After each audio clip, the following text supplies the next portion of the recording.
Jesus Christ. He has time. He has time. He's Off got the left him. side. Dobbs is there. Leaping grab. Touchdown. Touchdown.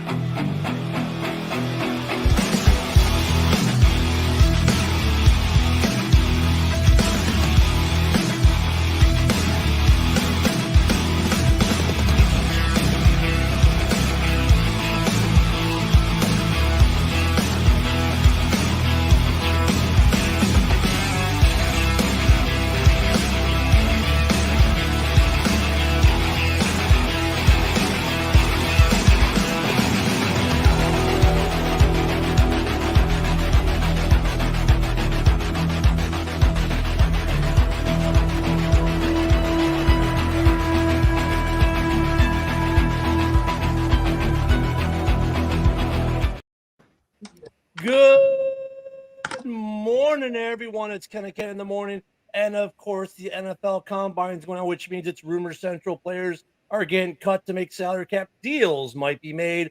And who knows what else is going to go down. They're in Indianapolis. The players may not be playing, but they're in Indianapolis, and there's a lot of people talking, a lot of noise. But it is what it is. There isn't really much to report from the Combine as far as actual real player news yesterday. Press conferences were, well, people were pretty vanilla. They're still trying to protect what they want to do in the draft, keep their chips on the table, so to speak, to make good trades, to get paid to do whatever it is they want to do, or move up to get the guy they want to get. So nothing new there. We should start to see some more movement, though. We're getting closer to that free agent tag, the tagging situation. We got 5 days till tags have to be complete. Then we've got the 13th, which is just right around the corner. The days are moving quick until we start seeing some free agent moving. But I won't guarantee, but I would bet to see, or I would say that we are probably going to see some trades here, probably by this time or earlier next week. I would say by mid next week, we should have a couple trades on the table for the draft and otherwise. But Ken, if I remember correctly, they cannot complete a trade until the new league year, which will be the 13th, correct? Yeah, they're going to be stuck until the 13th before they can make anything official. You're getting a lot of backroom handshake deals going on right now, especially with it being the Combine and everybody's all together anyway. You know they're all going to be congregating and talking to each other. So these trades are going to happen, and I expect quite a few to get leaked. Granted, some of them will be true, some won't be. But the 13th, everything will be set in stone, and I think we're going to get a nice little decent amount of moves. Good morning to Max Sports. Yes, if everyone, check out Roku TV. Go to, if you have Roku, sorry to interrupt Ken on the end there. Go to Roku and in their app section, look for Northeast Streaming Sports Network and check out Northeast Streaming Sports Network. We're on there with the Frozen Tundra and House Hall and this show itself on Monday mornings. Every week we've got a couple shows on there. So go please check them out. Also, they have great content on their page all day, every day, podcasts from all over the NFL. Good morning, Bear Down Mike. Morning, so yeah, Mike. you're right. You're right, Ken. And like last year, though, polls came out of it and they announced the trade. I'm going to post this because we know who it is. Okay, I've done my John, what's up, John Dorn? Good morning. Good morning, John Dorn. Last year, we came out before the season, official season, and they had announced the number one pick trade like a couple days after. So I think we got to dig into that rule a little bit. I think it's like you can't make a trade player for player, but they might be able to do something to picks. I know there's some weird stuff with the way they do these rules. Just kind of like there's weird stuff the way they do these contracts with what counts against the cap and what doesn't in a contract. As we'll probably start digging into some contracts here pretty soon too, as we look at some of the cuts. There are some people who are going to be off, some teams you may like that you may not want to be off the team because of salary cap, especially New Orleans Saint fans. You're going to be making some cuts. You're 30 million. You're 30 million over the cap. So yesterday, though, and I'll get into it a little bit because the big drama, the big news, of course, is still Caleb Williams. So Caleb Williams met with the Bears late last night By the time Chicago news stations had already done their evening news and gone off the air at 10:30 p.m. Central, he had not met with the Bears yet. It was like an 11 p.m. meeting. So we don't know what happened in that meeting yet because there hasn't been anything published really. Poles has not spoken to the media yet today as we've gone on, at least not that I've seen, because I checked the feeds before we came on for the Bears to see if they had a press conference. We know that from listening to Poles the last 2 days and the last 2 years since he's been the general manager, he doesn't pull the trigger on anything till he's gathered all the information he feels he needs. Yesterday was his first conversation with Caleb Williams. I'm wondering if he used the putter or if he threw the darts, because that's something that we do now in Chicago for the last 2 years when they go in to meet Flus and Poles. They ask you, putter or darts, and they get to know the guy. So yesterday was the Bears' first real look at Caleb Williams, the person. I know 6'7" this score. They were speculating, is he actually 6 foot tall? There was that conversation yesterday. So a lot of information gathering for a lot of teams. The other thing that came out of yesterday is New England, it looks like, is more than likely going to take a quarterback at 3. For some reason, I guess there was question. We all have been assuming it. But now coming out of the combine yesterday, the reports are that they are inclining to take a quarterback at 3 versus taking another position. So smoke screen what it's being. Because I agree with Packerbacker Rob. He's Packerbacker Rob to steal your voice for a second, says, hey, it's 50-50 that Fields is in Chicago. And I, before the show, I agree with him. And I think part of that is you got to have the smoke screen if you're the general manager and you want to get paid to take the guy that you want. So if I want to take Marvin Harrison Jr., I can grab him at 1. Washington, if they want Caleb Williams, they can grab him at 2. There's no reason to make a trade. But if I make Washington think I want Caleb Williams, I can get them to pay me to take the guy I was going to take at 1 anyways, right? And we would all agree that's good business if you can do that. I think there's a little smoke screen when it comes to New England as well. I think New England might be throwing up the smoke screen to maybe say, because they too might want Marvin Harrison Jr., who is the best talented athlete in this draft, bar none. That maybe they are throwing a smoke screen to try to go to the Bears and say, hey, we'll trade you. And then they take Marvin Harrison Jr., right? So I think that's the gamesmanship of the NFL of this time of year. It's not, gentlemen. So, Rob, you're right. You're right. Absolutely. What do you think about all these guys popping green smoke and popping white smoke and color smoke at the combine? I mean, how much of this is talk and how much of it has real legs? I want about the Patriots thing. I got to be honest. I think the best thing for the Patriots would be to actually trade down because there's valuable quarterbacks that are a little bit deeper in this draft. And look, the Patriots are starting all over again, right? Even with a brand new coach and everything. Yeah, if you trade down, you could get a guy potentially like Penix or Bo Nix later in the round if you trade down, and you could bring in a Gardner Minshew or someone like that to get beat up for the first year while your rookie quarterback learns the ropes, and you can get a pretty good haul for possibly next year's draft and help build your team. That's what I would do if I was the Patriots. Yeah. So Rob, if you take Nick's logic, and I don't disagree with Nick, how far back though do you think New England could trade back and still get that quarterback they want to draft? They're number 3 right Nick now, right? That's 10. correct. They're at 3, right? And the other, and you've got the Raiders who need a quarterback, the Vikings who obviously need a quarterback. You've got a couple Falcons are looking for a quarterback. I mean, Falcons need a quarterback. I think the Raiders would be a great trade. Yeah, the Raiders would be. The Raiders are ideal. That's the ideal spot. I mean, they got that. To me, if they sign Jacobs, I mean, they got everything. They got a running back, wide receiver. They just need a quarterback to complete their offense to make a. They already got a pretty good line. I mean, I don't. The Raiders are. Raiders to me are weird though. But they still got to get. They still got to get Jacobs under control. Did everybody freeze? The Raiders. Any team. The Raiders are at that. Yeah, Isaac's breaking up a bit here. Someone keeps freezing. I'm like, is it mine? I thought it was me. I know. I I think thought it was me for a second. The Raiders pick at 11, right? I think.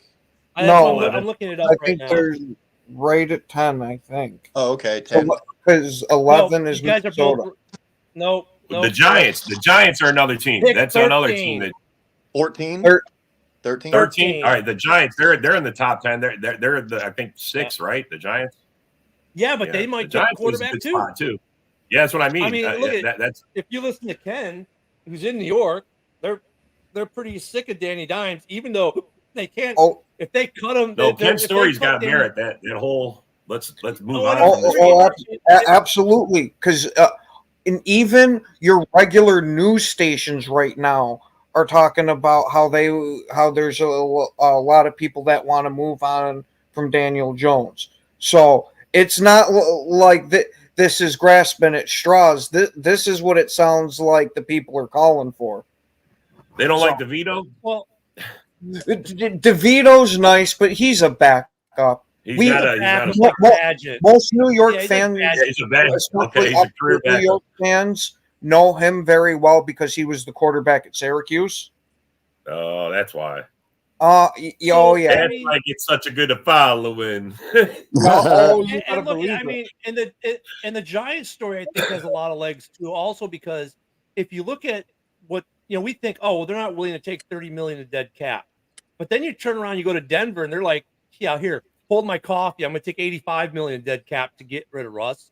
I think we, like us here, the five of us, be like, 30 million dead cap? Are you freaking stupid? And the teams are like, yeah, hold my beer. I mean, So- they don't care about the dead cap.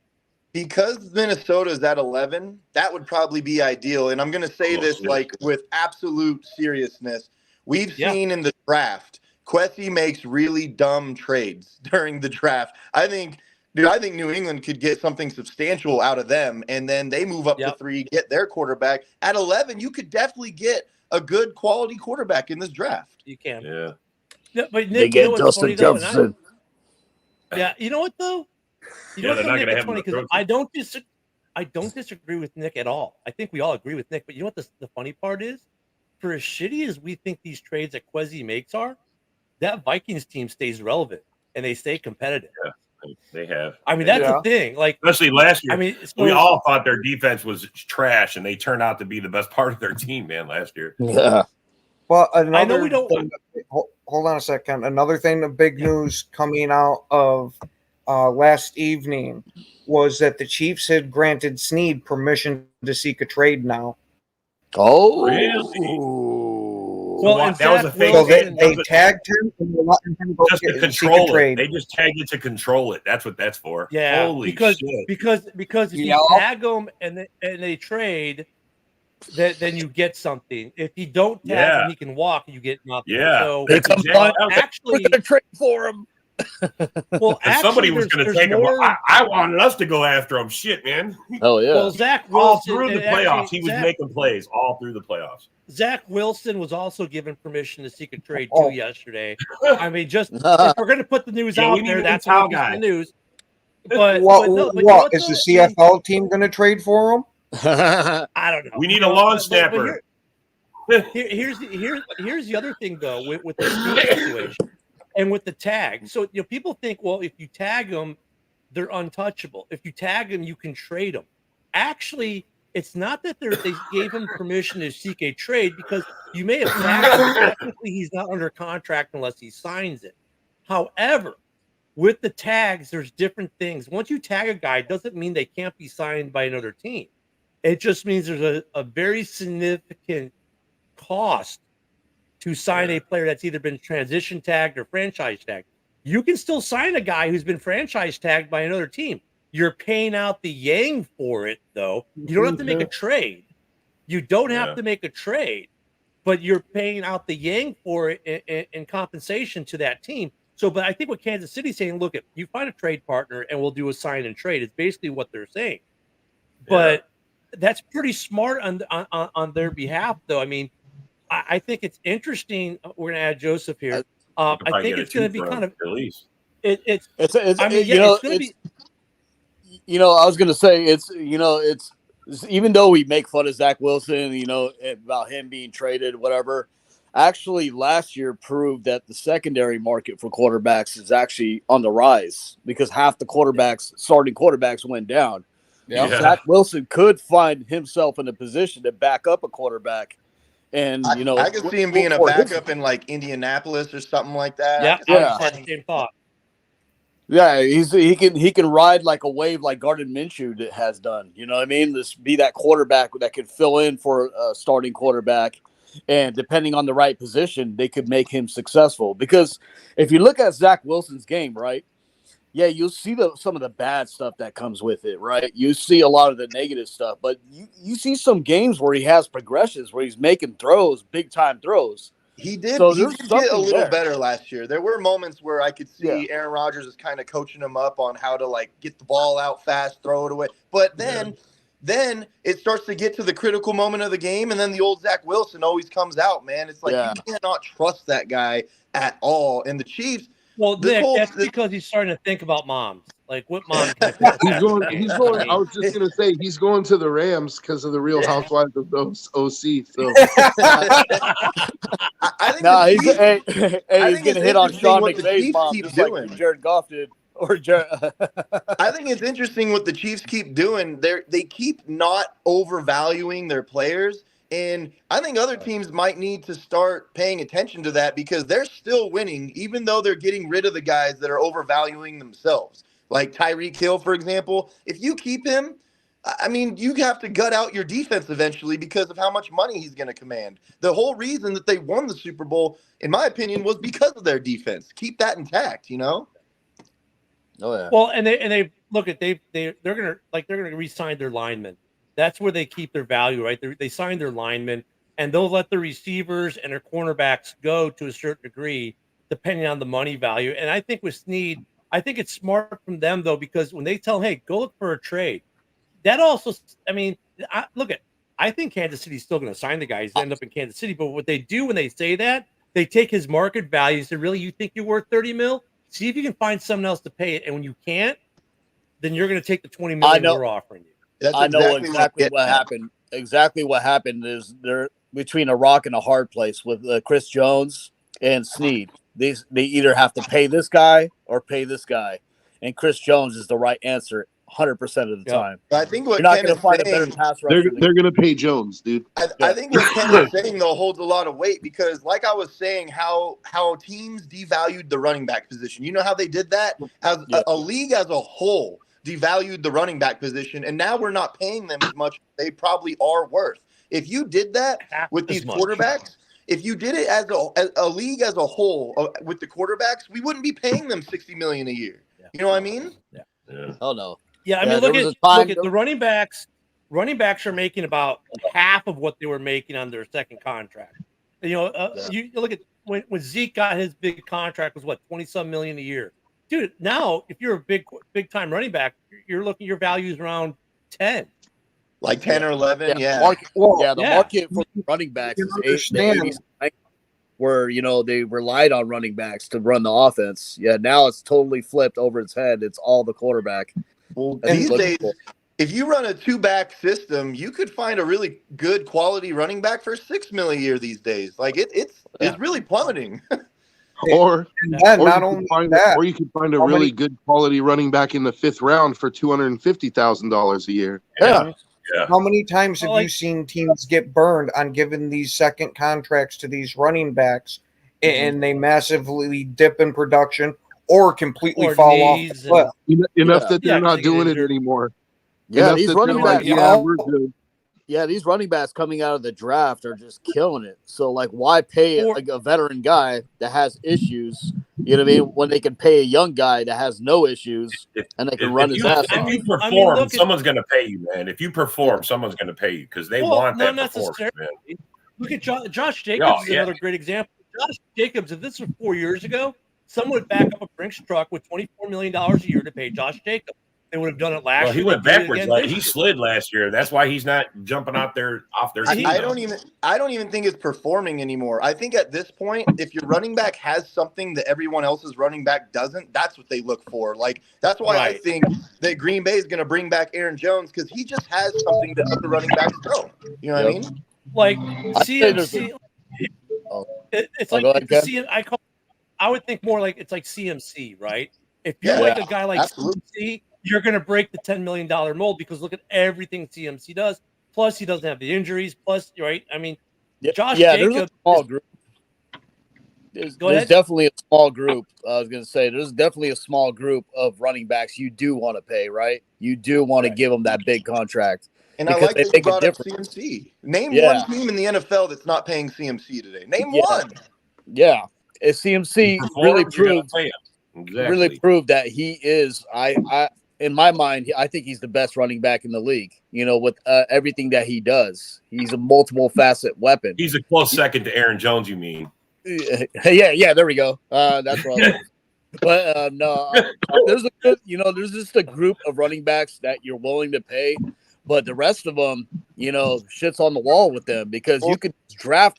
Everybody's proved you could draft a running back and get the same production. Even what the Bears are doing, for example, they're proving that you don't have to pay running backs substantial amounts to have a good running game. They continue to have a great running game, and you guys just bring people in for lower amounts, and they have great seasons. Like they that's do. because like you guys like Ken likes to say you guys grow like linemen in the back in the field. We grow we running do. backs. We grow running backs is Yeah, what we that's do. true. We just That's have a little running back farm back there. You know, Walter Payton, you know, fed the seeds years and years ago. And Gail Actually, Sayers I started would that. say- You mean Gail Sayers I would started say- it. Actually, I would say for the Bears, you guys grow linebackers. You're Yeah. really That good too, at getting- yeah. That too. That's another one. Yeah. That's Well, another one. That's where you Yeah, guys have us on is the linebackers. Like That's your bread and No, we've had some with good the fucking linebackers, line. though. you guys value your linebackers a hell of a lot more than we do. Where Yeah, we value running our back. offensive line a hell of a lot It's- more than you the guys. three do. three teams that always have linebackers is the Bears, the Ravens, and the Steelers. Yep. Yeah. Yep. But what's funny though, like with the running back market, like Josh Jacobs, like still, you know, 4 years ago, Josh Jacobs is getting a Brinks truck. Saquon Barkley is getting probably maybe half a Brinks truck because of his injury concerns. He might not have got the 24 mil or 30 mil. Like Jacobs has been less injury prone, but I mean, we're seeing it in the league, and I think you're right. With quarterbacks, and this year maybe, you know, the last 2 years have been a lot of rookie quarterbacks coming out of the draft. Right, we had 4 or 5 last year. There's going to be 4 or 5 this year. That's 10 quarterbacks within 2 years coming into the NFL. That's a lot of displacement. Now we had a lot of the old guard retiring, right? Breeze, Brady. You know, these guys are starting to retire. So, you know, I would say quarterback age group is probably the youngest it's been in the NFL in like a decade and a half at least. I was just saying Maybe this since the other 2000. day that like there, if you look at the NFL free agent landscape, there really aren't all of the old veteran quarterbacks besides Cousins are gone. The NFL has They're gone. completely flipped over, and it's all young quarterbacks now. So yeah. remember, we were having that conversation the other day, Ken, about how it would be a lot better for these rookie quarterbacks to have somebody to sit them under, right? But then I made the argument like I don't think you can do that anymore because there's not high quality veteran quarterbacks anymore. Like they retired or they're gone. I think you still can though, Joe. I think like part of the in concept it's still right. It's like you may not have the mentor quarterback, but the fact that they get to sit there, they learn have a whole year, even if it's 1 year, they learn the offense and they get to see the game at speed and the practices. And even if the quarterback in front of them sucks and really can't give them much in terms of mentorship, they're still going to learn and they'll be better for it. But then when you go back to what started this conversation with Snead, you look at the corners, you know, the defensive backs, right? That market is picking up. And I think like the Bears, I think Kansas City's also waiting to see what they do with Jalen Johnson. And if the Bears give him 20 mil, that's kind of let Snead know too that, okay, I'm not going to get more than 20 mil because doesn't have the numbers that Jalen Johnson had last year. So I think what Kansas City did is smart on several levels. And I think Kansas City is, in a way, helping the Bears out because if Snead can't get offers, like he thinks that he's worth 25, 30 million, that sends a message to guys like Snead, JJ, and any other corner out there that says, look, these guys are elite at their position, and teams aren't willing to pay what they think they're worth to reset the market. And actually, I would say, what they should do? I think Minnesota should take the same kind of tack with their JJ. Okay, we're going to tag you, and then we're going to let you seek a trade and see if you got someone who's willing to pay you that 30-some million.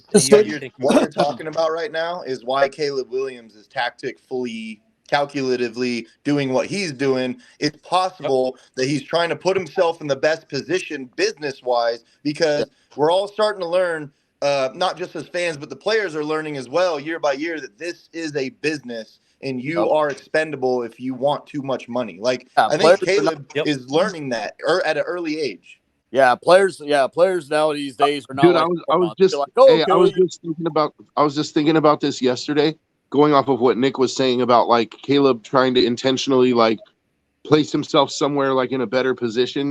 Like I was thinking about it and I was like, dude, Jaden Daniels needs to just come out and be like sniffing a line of cocaine off a plate real quick, like, so he can go to the Raiders. Like how he already talked to AP. He's like, look, dude, I'm gonna bust one gagger for the team, dude. Like, you know what I mean? And that's when AP tells him, well, it's a good thing you're gonna do that because that's a requirement to be here. Yeah. Good morning. Okay. Breakfast isn't the normal NFL breakfast. We got lines sitting at every fucking table.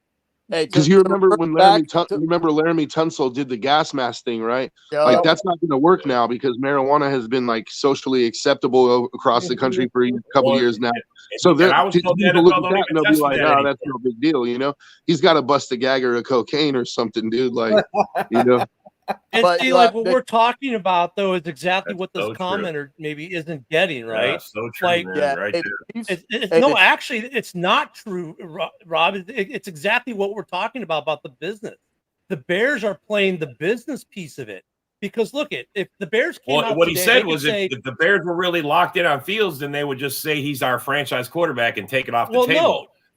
Yeah, but they don't have. Well, I get what you're saying. That's what he's saying. But he's wrong because for right now he's wrong. 3 weeks from now or after the draft in a month, then that's where that would become more of a true story if they don't commit to Field to be the franchise quarterback. But what's going on right now in the landscape today? Hold on, Joe. What happening right now? The Bears. Let's just say for sake of argument and follow me, and I think you guys know where I'm going with this. Hey, Marvin Harrison Jr. is our guy. Okay, great. We could say Fields is our franchise quarterback, and we're going to draft Marvin Harrison Jr. Now, no one has anything to report. ESPN doesn't got clickbait. Neither do we. Neither does anyone else. It's a done deal, right? There's nothing going on here, nothing to see. However, if I want to make people think that I'm going to take Caleb Williams, and Washington really covets Caleb Williams because, well, they just hired the OC, who's his coach, Kingsbury, and I can get them to pay me to take Marvin Harrison Jr. Because right now I'm not getting paid to take Marvin Harrison Jr. at 1. But, Rob, you've got the number 2 pick. You really want this kid. What are you going to give me to get this kid? Because I may take him and trade Fields off to Atlanta. And you're like, well, I know I really want this kid. Well, give me your second rounder this year. Give me your first rounder next year and your second rounder. You know what? Give me your first rounder the year after that. And then I'll let you have Caleb. And you're like, I really want this kid. Done. You just paid me a king's ransom to take the guy at 2 that I was going to take at 1. So that's why this comment and this situation, this scenario with what's going on in the draft right now is wrong. Now, where this comment becomes correct, and you could say, "Yep, he's right," is all that happens, and they draft Marvin Harrison Jr., and then the Bears have about a week to either do the 5th option or sign him long term. If they do nothing, and just say, "Well, we'll let him play and see what happens," right? Then they haven't committed to Justin Fields to be their franchise quarterback. But in this situation, what's going on with this draft class, with Caleb and the quarterbacks and all that. I don't want him to commit to say that Fields is my franchise guy. He just cut his legs out from under him, and now he can't make an effective trade to get a king's ransom to take the guy you were going to take anyways at number 1. By the way, that to revert back to the Chiefs, right? My comment about the running backs. Look at Clyde's, Edwards-Helaire, right? He was the guy for the Chiefs. He was the running back, right? He was the guy that they drafted to take over the running back position. He had a really solid rookie year. went in his next year, got a little injured, but he was supposed to be the franchise running back. What did they do? Instead of sticking with him, they went with Pacheco. And Pacheco. See, that's how the market goes. By If the you're way. not one of these top running back classes, you're easily expendable. It don't matter who you are. You And know? that's what I was talking about. I don't think it necessarily matters about the production anymore. What matters is that a running back has something that the other running backs just don't. And Pacheco has stuff that Clyde Hilaire just doesn't. He Yeah. does. I mean, Oh yeah, I was that- thoroughly impressed with how Pacheco played. He's way He Jacob's runs a stud, terrible. dude. He runs hard. But Yeah. I wanted to get on, like, so Ken was talking about like playing the draft game, right? Like you're not going to commit to Fields because then you potentially cost yourself picks. But I think there's a whole nother angle to that too, where the NFL is a business, and so the Bears absolutely have to look at all of these quarterbacks. They can't go into it like we're taking Marvin Harrison, that's it. Like if you feel any team in the NFL, if you feel that you can upgrade that position, you have to do your Right. due diligence to see if you can do it. So I think that it's part of the reason that they haven't committed to Justin Fields is because they're doing exactly that. Due They're diligence. taking an honest look at all these quarterbacks. Like, can Caleb really be better than him? If so, then I think you have to make that move. If not, okay, but at least we're not going to tip our hand. But at least we've done our due diligence about it. Because any responsible And I agree team, with that too. you And know, to bounce off I that agree. point is that Poles, right? That he didn't hand select Fields, right? Pace did. So Poles can bring in his guy. That's what happened with Aaron Rodgers and Gutekunst. You know what I mean? Yeah. Gutekunst, You know what, though? Rodgers was the guy that basically was taking over. He had MVP years. He was the guy. He was the guy that you don't want to really move on from. But I Gutekunst think though, drafted Jordan Love But- because that's his guy. You know what I mean? but Isaac, I get what you're saying. I don't know. I always hate that argument when they talk about any team. Well, this guy was a holdover from the last regime. I mean, I think on a certain level though, Poles committed to Fields last year when he didn't pick a quarterback. In a way, he committed to Fields as being his guy. But I get the argument. Well, he didn't draft him, but he had the opportunity last year to draft another guy at 1, and when he didn't, in a lot of ways, he committed to Fields being his guy. I mean, Well, I think I Poles think did It's happening with the right thing by going and getting DJ Moore. That was the next best thing to do. Is all right. You got if he's your. I mean, you had to appease Bear fans by saying, let's get him some talent and see what he can do. They were expecting him to jump off the page, and I mean, honestly, bro, he hasn't done that yet. Yeah, it's happening with the Vikings too. Like Quessie's not married to Kirk Cousins. Like right, but I mean, that whole argument though, that whole argument as to why you would draft a quarterback, to me, it doesn't hold water because he committed to him last year when he didn't say, well, you know what, I'm gonna go out and get Bryce Young or I'm gonna go out and get this other quarterback. He kept the quarterback, and Rob, you're right. They said give him another weapon, which they gave him a weapon. A weapon, singular. She now has 2 weapons, right? And he has a 27th ranked pass protection in the league. So yeah, but he also shored up the defense. He also did the defense. That's another third of the game. And he did. And look at and were there strides made? Well, yes, there were. If you look at the back half of last season, huge strides were made. If you look at the total numbers for every year Fields has been an NFL quarterback, he's been trending up. Every year the numbers are going up. So in a way, I think that and we'll bring John into the show here. We'll figure out a layout here. I'll let Ken figure that out. I think he committed to him in a way last year. Oh wait, no, John, go to the other one. Sorry guys, a little technical glitch here. But no, I think in a way he's done that. That's not it. He's committed to Fields in a way. There we go. That's the one I wanted. He's committed to Fields as being his guy last year when he didn't trade for another quarterback or didn't draft another quarterback. So that being the argument, on its own, I never buy with any quarterback. not just Fields, it's Well- whoever. If they don't get rid of him that first year, then they've kind of married to it. It kind of the GM sees the market, right, of the quarterbacks. Like he didn't see CJ Stroud coming on like this. You know, he didn't see. I mean, Bryce Young has proven not to really be that guy, although he could develop to be that guy. But right now, I haven't seen anything from Bryce Young that suggests that he could be a franchise quarterback. You know, he could be a potential move on from too. But Isaac, he So, was a I think- generational talent last year. They said. Well, look, I They mean, overused that. if you're GM, right? If he's strategizing and he sees a market that he just doesn't feel like pulling the trigger, then he's not going to pull the trigger. This is a market where he can possibly pull the trigger, where he sees the guys coming in. You got a Heisman winner in Caleb Williams. You got a Heisman winner in Jaden Daniels. You know, you got a really solid a starter in Bo Nix. If you get him, he's a fifth year senior. You got developed quarterbacks coming into the NFL right now. You forgot Drake May. Yeah, Drake May. Let me go to Joe. Hey, Joe. I hear what Isaac is saying. I'm not trying to disagree with Isaac, but does this sound like a TV show we've seen before? The plot he's saying. Well, I kind of think that I can see both of your points. Not taking the quarterback last year when they could have, that could possibly be seen as committing to Fields. But I also think that the quarterback class wasn't as strong last year as it is this year. And maybe Poles knew that. And maybe Poles is saying, we're going to wait until next year and we're going to take a look at the quarterback class. And I don't think, that I'm not going to say that they made a decision either way, but I think that maybe Poles was smart and was like, hey, let's wait a year. Let's see, what the buzz is about the next draft class. And then we'll make a decision from there. We're not going to marry ourselves to Fields in a way that we can't get out of right now. Yeah. At the same time, we're not going to get rid of him either.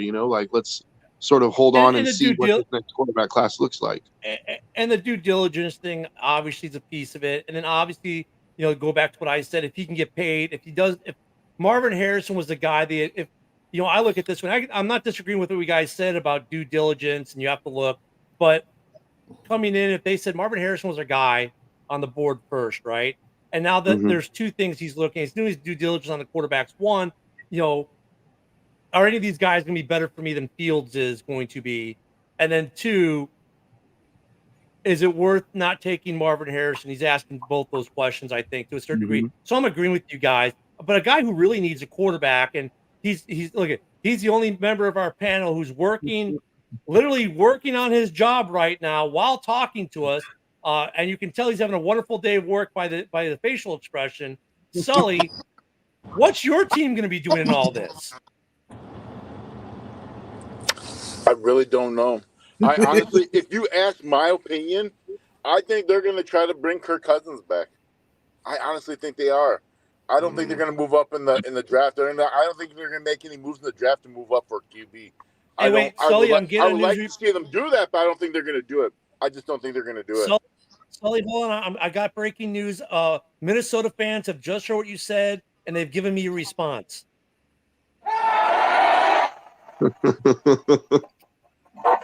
They are not happy, Sully. They need you to say something different to give them some cheer. Sorry, go on. Well, I'm just giving an opinion. It's not bad. It's just an opinion. Hey, but I got a question for Sullivan. If they do keep Kirk Cousins, right? If they bring Kirk Cousins back, are they going to have enough money to sign Justin Jefferson too? That's the problem right there. That is the problem. Because I guess I remember seeing reports that he wants $90 million.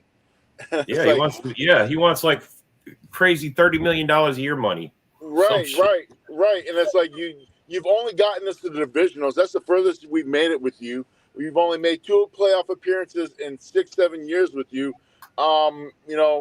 Yes, the numbers are better. The numbers have gotten better, but they're not good enough to say, hey, he's worth this kind of money.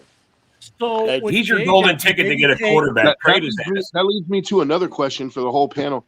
Does anybody think, is there a team out there that pays Justin Jefferson $30+ million a year? Oh, wait, I can answer that for everyone. You ready?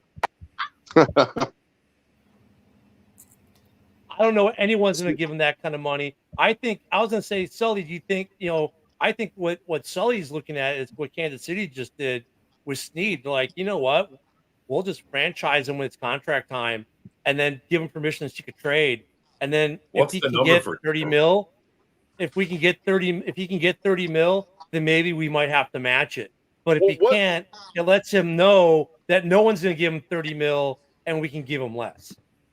Well, didn't Kansas City just release a receiver? What receiver was it? Scantling. Yeah, here you go. Yes. Scantling, yeah. So maybe he'll be on Kansas City maybe Kansas City might be looking for a receiver. They're definitely looking. Yeah, I've heard a lot of rumors about that. Yeah. I was going to say, there's no way that they can afford him, though. If they do decide to pay Justin Jefferson, they don't have to pay him for this year. They start paying him next year, so they can probably afford Cousins in the meanwhile. But you know who should go for it? Extension. You know who should go for Justin Jefferson? I mean, you got CJ Stroud, brand new quarterback, and your team is young. Why not go for Justin Jefferson and make that marriage last for a long time? But here's the thing, though. But Jefferson is under contract next year. You don't have to give him an extension this year. You don't have to. You can say, you know what, dude? You're going to play on the rookie deal. And do you think that helps your look at how much does that help? I mean, what player sat out a year on that and then came back and got the money they A wanted and B had a career longer than a nanosecond?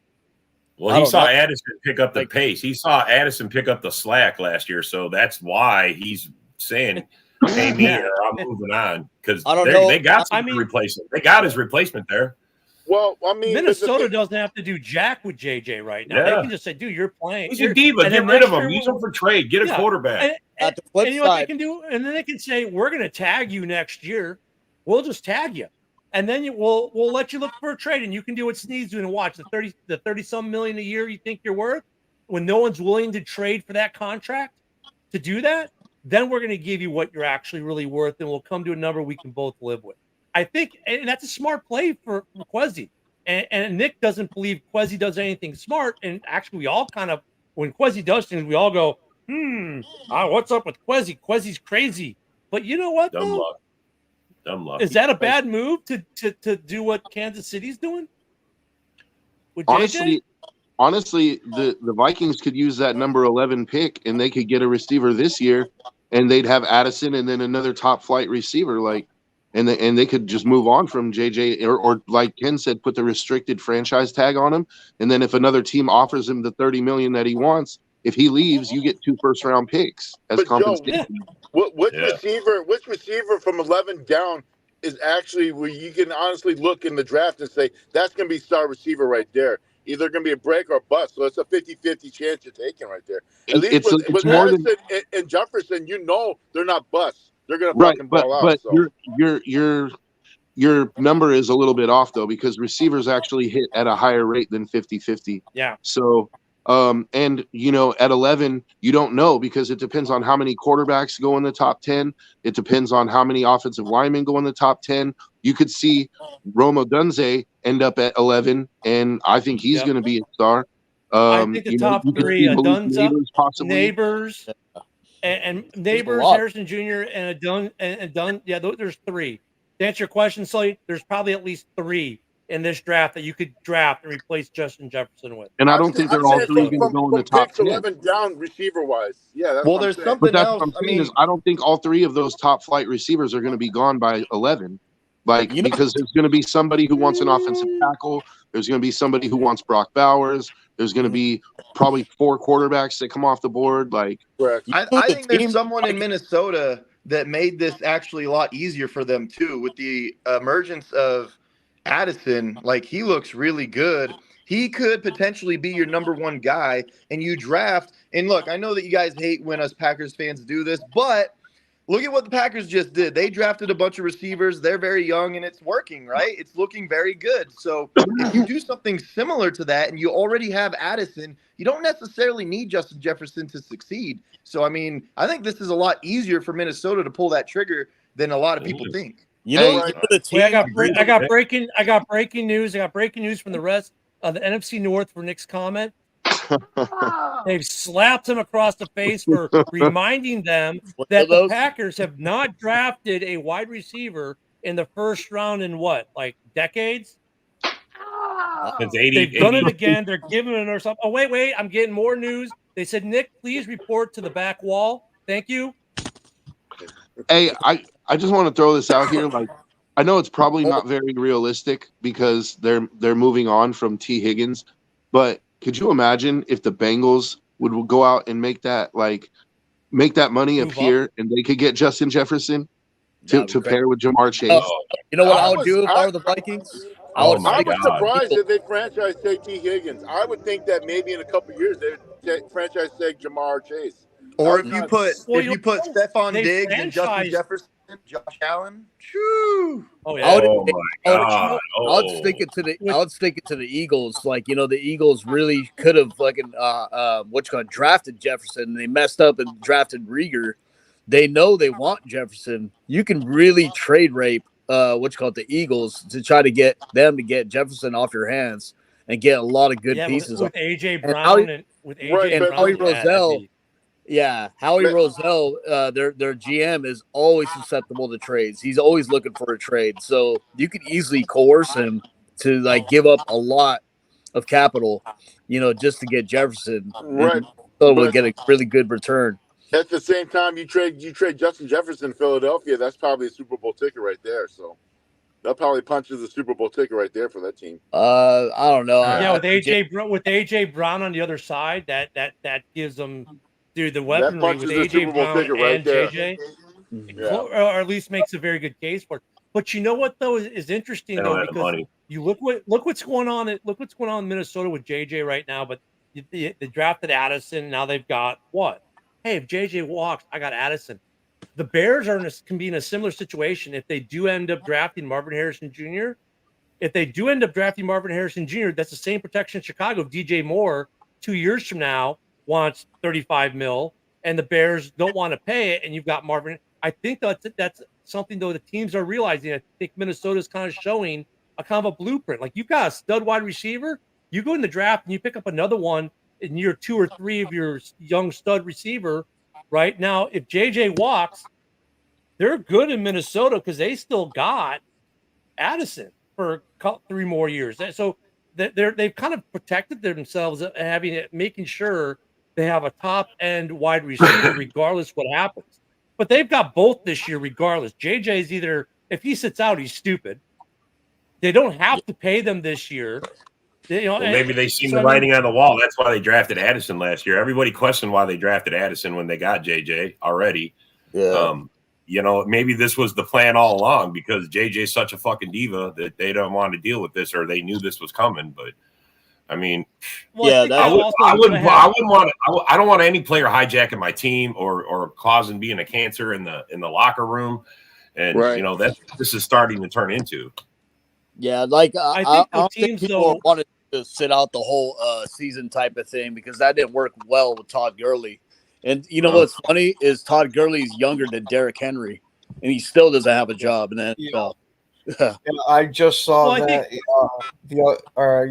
I think it was, that Todd Gurley, for how bad the Rams beat his freaking knees into the ground. Yeah, he's already done, and younger than Derrick Henry, who still looks like he's the man. Yeah. But I mean, I think though teams are also looking and saying, though, if I have 2 top end wide receivers, my quarterback can do a lot. I mean, it just depends on what strategy you're using. Like, if you look at San Francisco, you've got Ayuk and you've got CMC, right? You've got that 1-2. If you look at the Eagles, it was Brown and who was the other one? But they were looking to have a dual. You have to have a dual threat for your quarterback. Devontae Smith. Thank you. I think that's why they drafted him. But now it's worked because they knew they were getting rid of they were going to have a running back issue. Dalvin Cook was going to be gone, so they got the next another stud receiver. So it made sense from giving him a dual threat, but it's also protection because now if JJ they can't retain because of contract, okay, cool. I'll just find a different threat. I can go find me a running back but they don't have to pay JJ this year. That's the whole thing. They But Minnesota really don't does have a dual side to their threat already. They have TJ Hawkinson. So you don't, I mean, it's They not do. necessarily that you have to find the replacement for Jefferson. Right. You could, I mean, you got KJ Osborne, who has flashes at times. He looks like a pretty decent 3 or 2. So you have pieces to make this work. It doesn't have to hinge on Justin Jefferson. No, it doesn't. You're right, Nick. It doesn't. But I think we're seeing that kind of across the board. But the point is, the bigger point, and this has got to make Sully feel better. He's like, look, he can sit there and go, we can give him the Kansas City treatment next year when he's eligible. Okay, we'll tag you. And just like Higgins, they're doing that in Cincinnati. We'll tag you, right? They tagged Higgins. And then they said, well, we'll look for trade options, right? That was the other news we kind of omitted this morning. We first gone. They said, we'll look for some trade options. But I think that tells that also is to help that player realize that, dude, the $35 million a year you're asking for, no one's going to give it to you because they're not going to trade for you. Because part of that trade is what? Like, Rob's not going to trade for Ken, right? Ken wants $35 million. Rob's like, I'm not going to pay that, so he's not going to trade for it. And then when Ken sees that, and then when Ken says, well, shit, no one's going to trade for me because my contract demand's too high. All right, Ken, well, let's come to a number. Well, how's 28 something? Okay. You see what I'm saying? I mean, it's not that simple, right? I've simplified it way too much, but in essence, that's what they're doing. But you talk about teams that won't, they won't do the 30 million because it's like that's too much money. I think GMs would do that. I think a team would do that. They feel like that Justin Jefferson is a piece. They'll pay that money if it could bring them the trophy, if it can get them to the Super Bowl. I think teams will gamble on that shit. That's what I was just thinking. Philadelphia would be a good gamble. San Francisco would be a good gamble. But your biggest problem, they've got San the money. Francisco can't afford them. Your biggest problem then becomes your window is so small. You have to have such a tight window for this Super Bowl to make that move, because once you pay him that money and you don't win the Super Bowl in 2 years, well, now your money is all gone and you have no one to restructure or to re-sign. Like, it then falls apart. This is what the Niners are going through right now. Right. Yeah. When they got Chase Young. And if you think about it, and you think about it, the teams that can afford JJ are probably teams he doesn't want to go to. Correct. So for him, is it money or is it you want to win a Super Bowl? So that's kind of what it comes down to. And this is why I brought up the Texans thing, because that's a younger team that is definitely going to have more money than other teams currently, because CJ Stroud is on a rookie contract. You could make that work where JJ is young enough that you marry him and CJ Stroud for the future years to come. I think that could actually work and propel them further. Oh yeah, I think that's actually one of the only scenarios. I think that's actually one of the only scenarios that would work for Justin Jefferson, because, like, Sullivan said, does he want money or does he want to win a Super Bowl? Well, the answer is both. But first, he's going to take the money because he's been on a rookie contract this whole time. He wants to get paid first. And let's be real, he's probably got another 9 years of top flight production. So he could take a 3-year deal, cash out, and then go look for a Super Bowl somewhere, like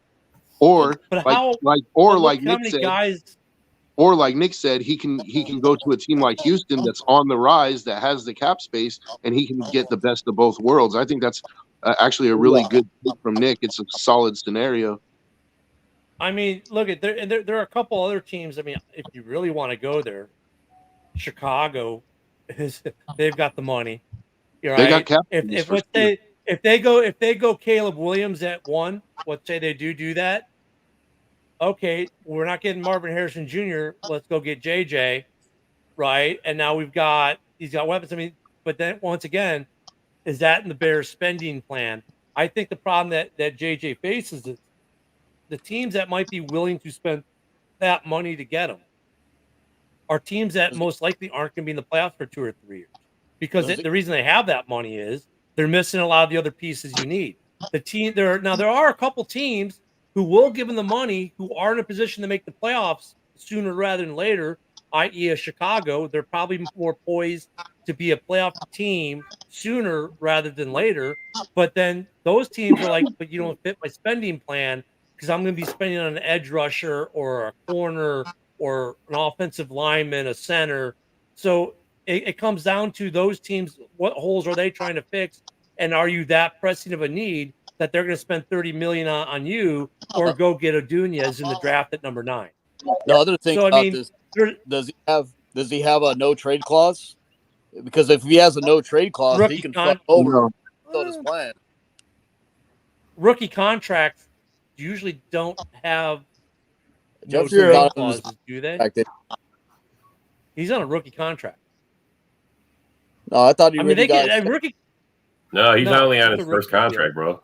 He's still on his first contract. Yeah. Mhm. Yeah, Yeah. yeah. I could have Rookie sworn he signed something. No. The Which is why he wants the money so bad. That's why That's why he's wanting this. He wants to get paid on his first real big contract. I mean, I understand wanting to get paid. I mean, this is where you've worked to get here, and he put in the time, and I understand he wants to get paid, but he can't put his team under the No, where you but can't get no one else.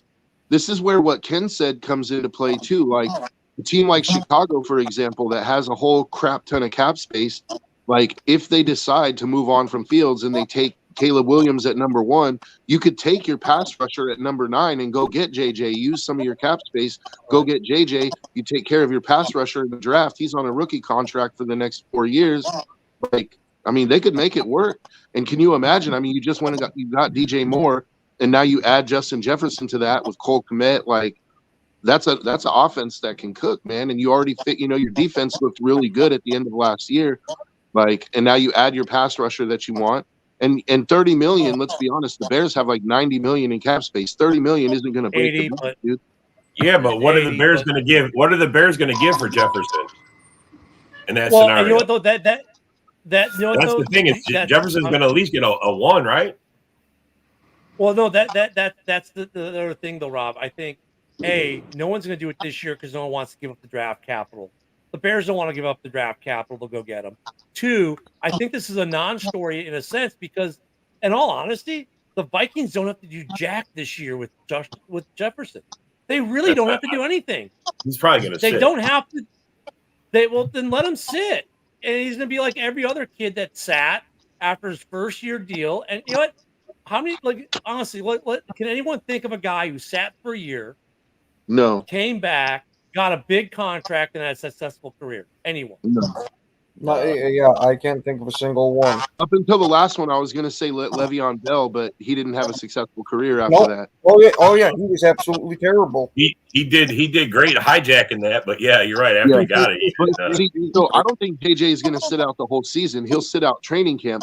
But Ken's right in this point that Minnesota kind of holds the cards because he's not going to sit out a whole year, and because that's just a bad look going into trying to get a new contract. It's a bad look, and he has 0 numbers, right? Like he's going to come out and he's going to ball out because he wants the biggest contract he can get, and if he has another 1,600 yard season, he can honestly say like I deserve $30 million a year. You know?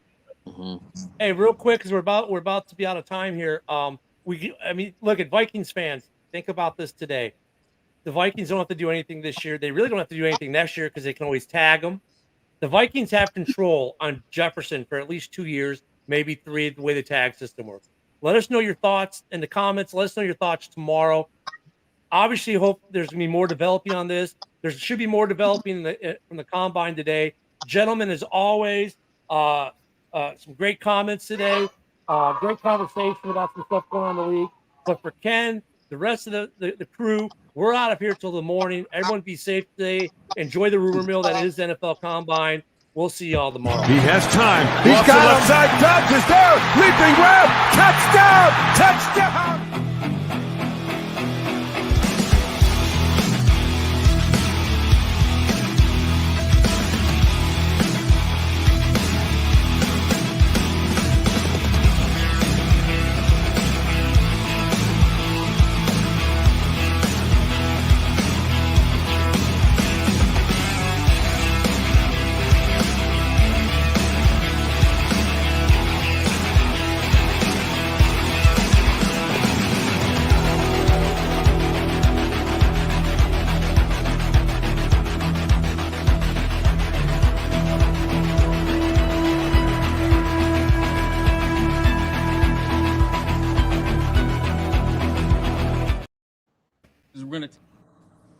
You know, a Vikings fan